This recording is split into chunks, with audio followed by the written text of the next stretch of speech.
ಮಗಳ ಹೆಣ ಕೊಡಲು ಲಂಚಕ್ಕೆ ಬೇಡಿಕೆ ಇಟ್ಟ ಆರೋಪ ಪ್ರಕರಣಕ್ಕೆ ಸಂಬಂಧಪಟ್ಟಂತೆ ಕರ್ತವ್ಯ ಲೋಪ ಹಿನ್ನೆಲೆ ಬೆಳ್ಳಂದೂರು ಇನ್ಸ್ಪೆಕ್ಟರ್ ಅನ್ನ ಸಸ್ಪೆಂಡ್ ಮಾಡಲಾಗಿದೆ.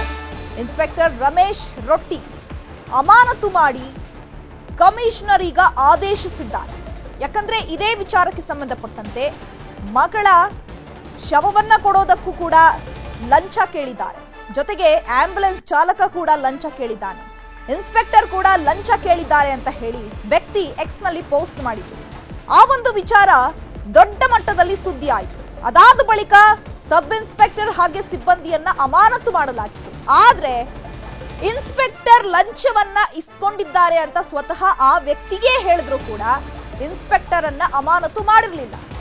ಈಗ ನ್ಯೂಸ್ 18 ನಿರಂತರ ವರದಿ ಮಾಡಿದ ಬಳಿಕ ಎಚ್ಚೆತ್ತಂತಹ ಕಮಿಷನರ್ ಇನ್ಸ್ಪೆಕ್ಟರ್ನನ್ನ ಅಮಾನತು ಮಾಡಿ ಆದೇಶಿಸಿದ್ದಾರೆ.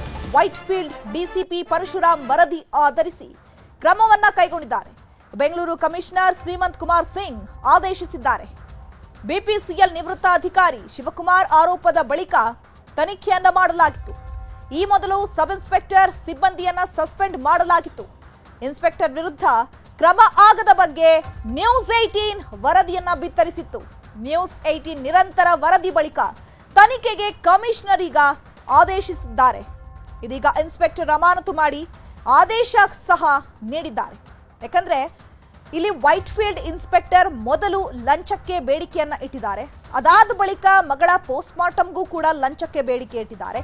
ಮಗಳನ್ನ ಬೇರೆಡೆಗೆ ಕೊಂಡೊಯ್ಯಲು ಕೂಡ ಆಂಬ್ಯುಲೆನ್ಸ್ನ ಚಾಲಕ 5,000 ರೂಪಾಯಿ ಬೇಡಿಕೆಯನ್ನ ಇಟ್ಟಿದ್ದಾನೆ. ಹಾಗಾಗಿ ಇದರಿಂದ ನೊಂದಂತಹ ವ್ಯಕ್ತಿ ತಮ್ಮ ಎಕ್ಸ್ ನಲ್ಲಿ ಪೋಸ್ಟ್ ಹಾಕಿದ್ರು. ಶಿವಕುಮಾರ್ ಅನ್ನೋರು ಎಷ್ಟರ ಮಟ್ಟಿಗೆ ಲಂಚ ತಾಂಡವವಾಡ್ತಾ ಇದೆ ಅನ್ನುವಂಥದ್ದನ್ನ ಎಕ್ಸ್ ಮೂಲಕ ಬಹಿರಂಗಪಡಿಸಿದ್ರು. ಎಸಿ ಬಗ್ಗೆ ಮತ್ತಷ್ಟು ಮಾಹಿತಿಯನ್ನ ಕೊಡ್ತಾರೆ ನಮ್ಮ ಪ್ರತಿನಿಧಿ ಗಂಗಾಧರ್. ಡೆಸ್ಕ್ ಇಂದ ನೇರ ಸಂಪರ್ಕದಲ್ಲಿ ಜಾಯ್ನ್ ಆಗಿದ್ದಾರೆ. ಗಂಗಾಧರ್, ಮೊದಲಿಗೆ ಈ ವಿಚಾರಕ್ಕೆ ಸಂಬಂಧಪಟ್ಟಂತೆ ಲಂಚ ಯಾವ ರೀತಿ ತಾಂಡವ ಆಡ್ತಾ ಇತ್ತು ಅನ್ನುವಂಥದ್ದನ್ನ ಶಿವಕುಮಾರ್ ಅವರು ಎಕ್ಸ್ ಮೂಲಕ ಜಗತ್ ಜಾಹೀರು ಮಾಡಿದ್ರು. ಅದಾದ್ಮೇಲೆ ಸಿಬ್ಬಂದಿ ಹಾಗೆ ಸಬ್ ಇನ್ಸ್ಪೆಕ್ಟರ್ ಅಮಾನತು ಆಗಿತ್ತು. ಬಟ್ ದೊಡ್ಡ ಪ್ರಶ್ನೆ ಏನಾಗಿತ್ತು, ಲಂಚವನ್ನ ಇಸ್ಕೊಂಡಂತಹ ಇನ್ಸ್ಪೆಕ್ಟರ್ ಅಮಾನತು ಆಗಲ್ವಾ ಅಂತ. ಸೊ ನ್ಯೂಸ್ 18 ನಿರಂತರ ವರದಿ ಮಾಡಿದ ಬಳಿಕ ಎಚ್ಚೆತ್ತಂತಹ ಕಮಿಷನರ್ ಈಗ ಆದೇಶಿಸಿದ್ದಾರೆ, ಅಮಾನತು ಮಾಡಿದ್ದಾರೆ. ಇದು ನ್ಯೂಸ್ 18ಗೆ ಸಿಕ್ಕಿರುವಂತಹ ಪ್ರತಿಫಲ ಅಂತಾನೆ ಹೇಳ್ಬೋದು. ಸೊ ಈ ಒಂದು ಕೇಸ್ನಲ್ಲಿ ಏನೆಲ್ಲ ಬೆಳವಣಿಗೆಗಳು ಆಯ್ತು?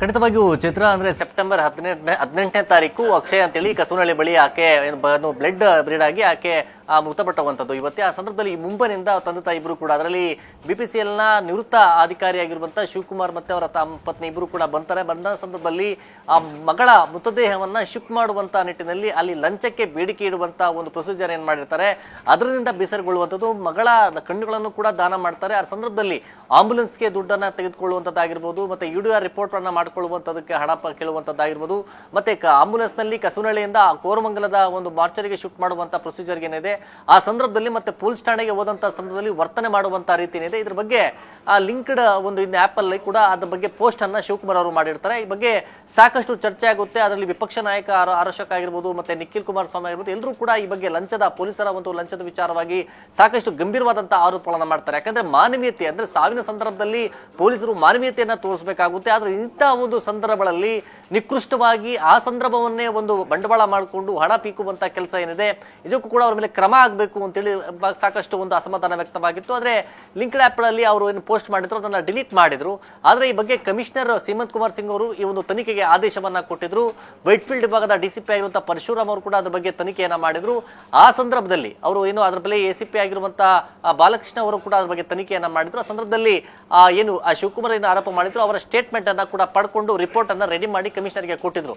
ಆ ಸಂದರ್ಭದಲ್ಲಿ ಶಿವಕುಮಾರ್ ಅದರ ಸಬ್ ಇನ್ಸ್ಪೆಕ್ಟರ್ ಆಗಿರ್ಬೋದು, ಮತ್ತೆ ಅಲ್ಲಿ ರೈಟರ್ ಕಾನ್ಸ್ಟೇಬಲ್ ಅವರನ್ನು ಹೊರತುಪಡಿಸಿ ಇನ್ಸ್ಪೆಕ್ಟರ್ ಕರ್ತವ್ಯ ಲೋಪ ಜೊತೆಯಲ್ಲಿ ಅವರು ಇದರಲ್ಲಿ ಭಾಗಿಯಾಗಿರುವಂಥದ್ದು ಲಂಚದ ಒಂದು ವಿಚಾರವಾಗಿ ಅವರ ಭಾಗಿತ್ವದ ವಿಚಾರದಲ್ಲಿ ಕರ್ತವ್ಯ ಲೋಪ ಕಂಡು ಬಂದಂತಹ ಹಿನ್ನೆಲೆಯಲ್ಲಿ ಅವರು ಕೂಡ ಇದರಲ್ಲಿ ಭಾಗಿಯಾಗಿದ್ದಾರೆ ಒಂದು ಗಂಭೀರವಾದಂತಹ ಆರೋಪ ರಿಪೋರ್ಟ್ ಅಲ್ಲಿ ಗೊತ್ತಾದಂತ ಹೇಳಿ ಈಗ ಅವರನ್ನ ಸಸ್ಪೆಂಡ್ ಮಾಡಲಾಗಿದೆ. ಅಂದ್ರೆ ಇನ್ಸ್ಪೆಕ್ಟರ್ ಬೆಳ್ಳಂದೂರು ಇನ್ಸ್ಪೆಕ್ಟರ್ ಆಗಿರುವ ರಮೇಶ್ ಅವರು ಏನಿದ್ದಾರೆ ಅವರನ್ನ ಈಗ ಅಮಾನತು ಮಾಡಿ ಕಮಿಷನರ್ ಕೂಡ ಆದೇಶ ಹೊರಡಿಸಿರುವಂತದ್ದು.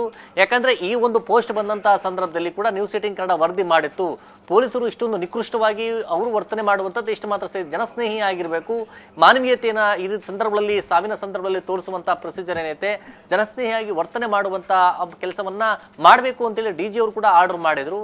ಆದ್ರೆ ಇಲ್ಲಿ ಬೆಂಗಳೂರು ನಗರದಲ್ಲಿ ಅದರಲ್ಲಿ ಪ್ರಮುಖವಾಗಿ ವೈಟ್ ಫೀಲ್ಡ್ ವಿಭಾಗದಲ್ಲಿ ಹೊರ ರಾಜ್ಯಗಳಿಂದ ಬಂದು ಇಲ್ಲಿ ಕೆಲಸಗಳನ್ನ ಮಾಡುವಂತಹ ಸಂದರ್ಭದಲ್ಲಿ ಆಗುವಂತಹ ಸಂದರ್ಭಗಳಲ್ಲಿ ಅವರನ್ನ ಯಾವ ರೀತಿ ಇವರು ಬದಲಾವಣೆ ಮಾಡುವಂತ ಕೆಲಸವನ್ನ ಮಾಡ್ತಾರೆ, ಹಣವನ್ನ ಕೇಳುವಂತ ರೀತಿ ವಿಧಾನ ಏನಿದೆ ಅದು ಎಂತ ಸಂದರ್ಭದಲ್ಲಿ ಕೇಳ್ತಾರೆ ಅನ್ನೋದು ಕೂಡ ಸಾಕಷ್ಟು ಅಸಮಾಧಾನಗೊಂಡು ಆಕ್ರೋಶಭರಿತರಾಗಿ ಆ ಬಗ್ಗೆ ಪೋಸ್ಟ್ ಮಾಡಿದ್ದೇನೆ ಅಂತ ಆ ಬಗ್ಗೆ ನ್ಯೂಸ್ 18 ಕನ್ನಡ ವರದಿ ಮಾಡಿತ್ತು. ಅದಕ್ಕೆ ಈಗ ಕಮಿಷನರ್ ಕೂಡ ಈಗ ಬೆಳ್ಳಂದೂರು ಇನ್ಸ್ಪೆಕ್ಟರ್ ಅವರನ್ನ ಸಸ್ಪೆಂಡ್ ಮಾಡಿದ್ದಾರೆ. ಅಂದ್ರೆ ಈ ಒಂದು ವರದಿ ಏನಿದೆ ಅದು ನಿಜಕ್ಕೂ ಕೂಡ ಒಂದು ಇಂಪ್ಯಾಕ್ಟ್ ಆಗಿರುವಂತದ್ದು, ಬೇರೆಯವರಿಗೂ ಇದೊಂದು ಕೂಡ ಒಂದು ಎಚ್ಚರಿಕೆಯ ಸಂದೇಶ. ಅಂದ್ರೆ ಬೇರೆಯವರಿಗೂ ಕೂಡ ಯಾರ್ಯಾರಿದ್ದಾರೆ ಅವರು ಕೂಡ ಜನಸ್ನೇಹಿಯಾಗಿ ಕೆಲಸ ಮಾಡುವಂತ ನಿಟ್ಟಿನಲ್ಲಿ ಮಾಡಿದ್ರೆ ಅವರಿಗೆ ಒಳ್ಳೆ ರೀತಿಯ ಪ್ರತಿಫಲ ಸಿಗುತ್ತೆ. ಈ ರೀತಿಯಾಗಿ ಬೇರೆ ರೀತಿಯ ಒಂದು ಸಾವಿನ ಸಂದರ್ಭ ಕೂಡ ಹಣ ಮಾಡುವಂತ ಕೆಲಸಕ್ಕೆ ಮುಂದಾದ್ರೆ ಅವ್ರಿಗೆ ಯಾವ ರೀತಿ ಸಂದೇಶ ಹೋಗುತ್ತೆ ಅನ್ನೋದಕ್ಕೆ ಈಗ ಬೆಳ್ಳಂದೂರು ಇನ್ಸ್ಪೆಕ್ಟರ್ ಸಸ್ಪೆಂಡ್ ಆಗಿರುವಂತದ್ದು ಕೂಡ ಅದಕ್ಕೆ ಒಂದು ಎಚ್ಚರಿಕೆಯ ಸಂದೇಶ. ಕಮಿಷನರ್ ಆ ವಿಚಾರದಲ್ಲಿ ಎಲ್ಲ ಒಂದು ಪೊಲೀಸ್ ಕಮಿಷನರ್ ಕೂಡ ಇನ್ಸ್ಪೆಕ್ಟರ್ ಗಳನ್ನ ಕರೆಸಿ ಇವತ್ತು ಮೀಟಿಂಗ್ ಮಾಡುವಂತ ಕೆಲಸ ಆಗಿರ್ಬೋದು, ಜೊತೆಯಲ್ಲಿ ಅವರಿಗೆ ಎಲ್ಲರೂ ಕೂಡ ಯಾವ ರೀತಿ ಕೆಲಸವನ್ನ ಮಾಡಬೇಕು ಅಂತೇಳಿ ನಿರ್ದೇಶನವನ್ನ ಕೂಡ ಮಾಡುವ ಕೆಲಸವನ್ನ ಕಮಿಷನರ್ ಸಿಮತ್ ಕುಮಾರ್ ಸಿಂಗ್ ಅವರು ಕೂಡ ಮಾಡ್ತಾ ಇರುವಂತದ್ದು. Chaitra, okay, thank you Gangadhar ತಮ್ಮೆಲ್ಲ ಡೀಟೇಲ್ಸ್ಗೆ. ಬೆಳಗಾವಿಯಲ್ಲಿ ಕಬ್ಬು ಬೆಳೆಗಾರರ ಹೋರಾಟದ ಕಿಚ್ಚು ಧಗಧಗಿಸ್ತಾ ಇದೆ. ಪ್ರತಿ ಟನ್ ಕಬ್ಬಿಗೆ 3,500 ದರ ನೀಡುವಂತೆ ಒತ್ತಾಯ ಮಾಡಲಾಗ್ತಾ ಇದೆ.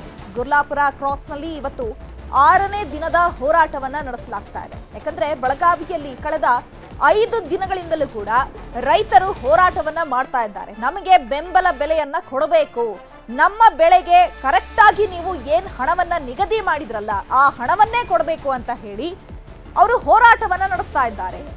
ಇನ್ನು ಪ್ರತಿ ಟನ್ ಕಬ್ಬಿಗೆ 3,500 ದರ ನೀಡುವಂತೆ ಒತ್ತಾಯ ಮಾಡ್ತಾ ಇದ್ದಾರೆ.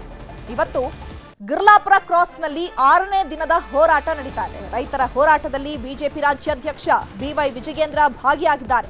ಸ್ಥಳದಲ್ಲೇ ಅಡುಗೆ ಮಾಡುವ ಮೂಲಕ ರೈತರು ಹೋರಾಟವನ್ನ ಮಾಡಿದ್ದಾರೆ. ಕಳೆದ 5 ದಿನಗಳಿಂದ ನಿಪ್ಪಾಣಿ ಮುಧೋಳ ಹೆದ್ದಾರಿಯನ್ನ ಬಂದ್ ಮಾಡಿ ವಿನೂತನವಾಗಿ ಪ್ರತಿಭಟನೆ ಮಾಡ್ತಾ ಇದ್ದಾರೆ. ಸೊ ಯಾರು ಕೂಡ ತಮ್ಮ ಸ್ಥಳದಿಂದ ಕದಲಿಲ್ಲ, ಅಲ್ಲೇ ಅಡುಗೆ ಮಾಡಿಕೊಂಡು ಊಟ ಮಾಡಿಕೊಂಡು ಸರ್ಕಾರದ ಗಮನವನ್ನ ಸೆಳಿಬೇಕು ಅನ್ನುವಂತಹ ನಿಟ್ಟಿನಲ್ಲಿ ರೈತರು ಕಳೆದ 5 ದಿನಗಳಿಂದಲೂ ಕೂಡ ಹೋರಾಟವನ್ನ ಮಾಡ್ತಾ ಇದ್ದಾರೆ. ದರೂರಾ ಕೃಷ್ಣಾ ನದಿ ಸೇತುವೆ ಮೇಲೆ ರೈತರು ಪ್ರತಿಭಟನೆ ಮಾಡ್ತಾ ಇದ್ದಾರೆ. ಅಥಣಿ ಗೋಕಾಕ್ ಹೆದ್ದಾರಿಯನ್ನ ಬಂದ್ ಮಾಡಿ ಆಕ್ರೋಶವನ್ನ ವ್ಯಕ್ತಪಡಿಸ್ತಾ ಇದ್ದಾರೆ. ಸೇತುವೆ ಬಂದ್ ಹಿನ್ನೆಲೆ ವಾಹನಗಳು ಕೂಡ ಸಾಲುಗಟ್ಟಿ ನಿಲ್ಲುವಂತಹ ಪರಿಸ್ಥಿತಿ ಅಲ್ಲಿ ನಿರ್ಮಾಣ ಆಗಿದೆ. ಏಕಾಏಕಿ ರಸ್ತೆ ಬಂದ್ ಹಿನ್ನೆಲೆ ವಾಹನ ಸವಾರರು ಪರದಾಡಿದ್ದಾರೆ. ಕೃಷ್ಣಾ ನದಿಗೆ ಅಡ್ಡಲಾಗಿರುವಂತಹ ಸೇತುವೆ ಮೇಲೆ ಸಾಲುಗಟ್ಟಿ ವಾಹನಗಳು ನಿಂತ್ಕೊಂಡಿದೆ. ಸೊ ಹೋಗೋದಕ್ಕೂ ಆಗ್ತಾ ಇಲ್ಲ, ಅಲ್ಲೇ ಇರೋದಕ್ಕೂ ಆಗ್ತಾ ಇಲ್ಲ. ಯಾಕಂದ್ರೆ ಕಳೆದ 5 ದಿನಗಳಿಂದಲೂ ಕೂಡ ತಮ್ಮ ಕಬ್ಬು ಬೆಳೆಗೆ ಬೆಂಬಲ ಬೆಲೆ ನೀಡಲೇಬೇಕು, ನಿಗದಿತ ಬೆಲೆಯನ್ನ ನೀವು ನೀಡಬೇಕು ಅಂತ ಹೇಳಿ ಹೋರಾಟಗಳನ್ನ ನಡೆಸ್ತಾ ಇದ್ದಾರೆ. ಇವತ್ತು ಬಿವೈ ವಿಜಯೇಂದ್ರ, ಬಿಜೆಪಿ ರಾಜ್ಯಾಧ್ಯಕ್ಷ ಬಿವೈ ವಿಜಯೇಂದ್ರ ಅವರು ಕೂಡ ಈ ಒಂದು ಹೋರಾಟದಲ್ಲಿ ಪಾಲ್ಗೊಂಡಿದ್ದಾರೆ. ಹೋರಾಟದಲ್ಲಿ ನಾವು ನಿಮಗೆ ಬೆಂಬಲವನ್ನ ಕೊಡ್ತೀವಿ ಅಂತ ಹೇಳಿ ಈಗ ರೈತರ ಬೆನ್ನಿಗೆ ನಿಂತಿದ್ದಾರೆ ಬಿವೈ ವಿಜಯೇಂದ್ರ. ರೈತರ ಹೋರಾಟದಿಂದಾಗಿ ಈಗ ಜನಸಾಮಾನ್ಯರಿಗೆ ತೊಂದರೆ ಆಗ್ತಾ ಇದೆ. ಮತ್ತೊಂದು ಕಡೆ ಸಂಚಾರ ಅಸ್ತವ್ಯಸ್ತವಾಗಿದೆ. ಯಾಕಂದ್ರೆ ಹೆದ್ದಾರಿಯನ್ನ ಬಂದ್ ಮಾಡಿರೋದ್ರಿಂದ ಸೊ ವಾಹನಗಳು ಓಡಾಡಲಿಕ್ಕೆ ಆಗದಂತಹ ಪರಿಸ್ಥಿತಿಯಲ್ಲಿ ನಿರ್ಮಾಣವಾಗಿದ್ದು ಎಲ್ಲ ವಾಹನಗಳು ಕೂಡ ಸಾಲುಗಟ್ಟಿ ನಿಂತಿದೆ. ನಾನು ಈ ವೇದಿಕೆ ಮೂಲಕ ರಾಜಕಾರಣವನ್ನ ಮಾತನಾಡೋದಕ್ಕೆ ಇಷ್ಟಪಡೋದಿಲ್ಲ. ಆದ್ರೆ ಹೋರಾಟಕ್ಕೆ ನಾನು ಕೂಡ ನನ್ನ ಜೊತೆ ಧುಮುಕಿದ್ದೇನೆ ಅಂತ ಹೇಳಿದ್ರೆ ಈ ನಾಡಿಗೆ 2 ತುತ್ತು ಅನ್ನವನ್ನ ಕೊಡ್ತಕ್ಕಂತ ರೈತರ ಪರವಾಗಿನ ಹೋರಾಟಕ್ಕೆ ಧುಮುಕಿದ್ದೇನೆ ವಿನಃ ಸಕ್ಕರೆ ಕಾರ್ಖಾನೆಗಳ ಮಾಲೀಕರ ಪರವಾಗಿ ವಕಾಲತ್ತು ವಹಿಸಿಕೊಂಡ ಇಲ್ಲಿ ಬಂದಿಲ್ಲ. ಸರ್ಕಾರಿ ಕಾರ್ಖಾನೆಗಳ ಮಾಲೀಕರ ಪರವಾಗಿನ ವಕಾಲತ್ತು ವಹಿಸಿಕೊಂಡ ಬಂದಿಲ್ಲ. ಕಳೆದ 6 ದಿನಗಳಿಂದ ಇವತ್ತು ಕಬ್ಬು ಬೆಳೆಗಾರರು ಇವತ್ತು ಬೀದಿಗಿಳಿದು ಪ್ರತಿಭಟನೆ ಮಾಡ್ತಾ ಇದ್ರೆ ರಾಜ್ಯ ಸರ್ಕಾರ, ಮುಖ್ಯಮಂತ್ರಿಗಳಾಗ್ಲಿ, ಉಸ್ತುವಾರಿ ಸಚಿವರುಗಳಾಗ್ಲಿ, ಸಕ್ಕರೆ ಖಾತೆ ಸಚಿವರಾಗ್ಲಿ, ಇವ್ರು ಯಾರಿಗೂ ಕೂಡ ಇನ್ನೂ ಕೂಡ ಪುರ್ಸೋತ್ ಸಿಕ್ಕಿಲ್ಲ ನಿಮ್ಮ ಸಮಸ್ಯೆಯನ್ನ ಪರಿಹಾರ ಕೊಡಬೇಕು ಅಂತ ಚರ್ಚೆ ಮಾಡೋದಕ್ಕೆ. ವಿಜಯಪುರದಲ್ಲಿ ಕಬ್ಬಿನ ದರ ನಿಗದಿಗೆ ಆಗ್ರಹಿಸಿ ಪ್ರತಿಭಟನೆಯನ್ನ ಮಾಡಲಾಗ್ತಾ ಇದೆ. ಪ್ರತಿಭಟನಾ ಮೆರವಣಿಗೆ ವೇಳೆ ರೈತ ಸಾಯಬಣ್ಣ ಕುಸಿದು ಬಿದ್ದಿದ್ದಾರೆ. ರೈತ ಸಂಘದ ನಿಡಗುಂದಿ ತಾಲೂಕು ಅಧ್ಯಕ್ಷ ಸಾಯಬಣ್ಣ ಅಸ್ವಸ್ಥರಾಗಿದ್ದಾರೆ. ಒಂದ್ ಕಡೆ ಬೆಳಗಾವಿಯಲ್ಲಿ ಹೋರಾಟ ನಡೀತಾ ಇದ್ರೆ, ಮತ್ತೊಂದ್ ಕಡೆ ವಿಜಯಪುರದಲ್ಲಿ ಕಬ್ಬಿನ ದರ ನಿಗದಿಗೆ ಆಗ್ರಹಿಸಿ ಪ್ರತಿಭಟನೆ ಮಾಡಲಾಗ್ತಾ ಇದೆ. ಆ ಪ್ರತಿಭಟನೆ ಮಾಡುವಂತಹ ಸಂದರ್ಭದಲ್ಲಿ ರೈತ ಸಾಯಬಣ್ಣ ಕುಸಿದು ಬಿದ್ದಿದ್ದಾರೆ. ರೈತ ಸಂಘದ ನಿಡಗುಂದಿ ತಾಲೂಕು ಅಧ್ಯಕ್ಷ ಸಾಯಬಣ್ಣ ಅಸ್ವಸ್ಥರಾಗಿದ್ದಾರೆ. ಗಾಂಧಿ ವೃತ್ತದಿಂದ ಜಿಲ್ಲಾಧಿಕಾರಿ ಕಚೇರಿವರೆಗೆ ನಡೆದಂತಹ ರ್ಯಾಲಿಯಲ್ಲಿ ಸಾಯಬಣ್ಣ ಪಾಲ್ಗೊಂಡಿದ್ರು.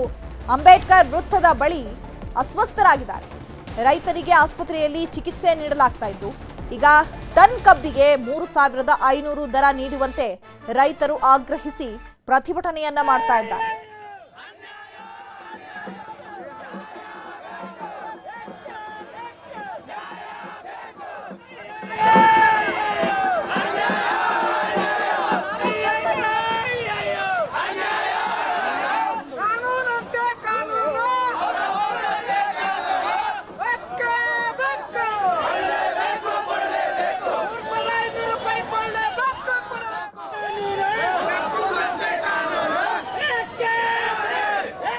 ವಿಜಯಪುರದಲ್ಲಿ ಈ ಘಟನೆ ನಡೆದಿರೋದು. ಯಾಕಂದ್ರೆ ವಿಜಯಪುರದಲ್ಲೂ ಕೂಡ ನಿಗದಿತ ಬೆಲೆಯನ್ನ ಆಗ್ರಹಿಸಿ ಈಗ ರೈತರು ಪ್ರತಿಭಟನೆಯನ್ನ ಮಾಡ್ತಾ ಇದ್ದಾರೆ. ಪ್ರತಿ ಟನ್ನಿಗೆ 3,500 ರೂಪಾಯಿಯನ್ನ ನೀವು ನಿಗದಿ ಮಾಡಬೇಕು ಅಂತ ಹೇಳಿ ಸರ್ಕಾರಕ್ಕೆ ತಮ್ಮ ಮನವಿಯನ್ನ ಸಲ್ಲಿಸ್ತಾ ಇದ್ದಾರೆ. ಸೊ ಆದ್ರೂ ಕೂಡ ಸರ್ಕಾರ ತಲೆ ಕೆಡಿಸ್ಕೊಳ್ತಾ ಇಲ್ಲ. ಹಾಗಾಗಿ ಕೆಲವು ದಿನಗಳಿಂದ ರೈತರು ಕೂಡ ಹೋರಾಟದಲ್ಲಿ ಪಾಲ್ಗೊಳ್ತಾ ಇದ್ದಾರೆ.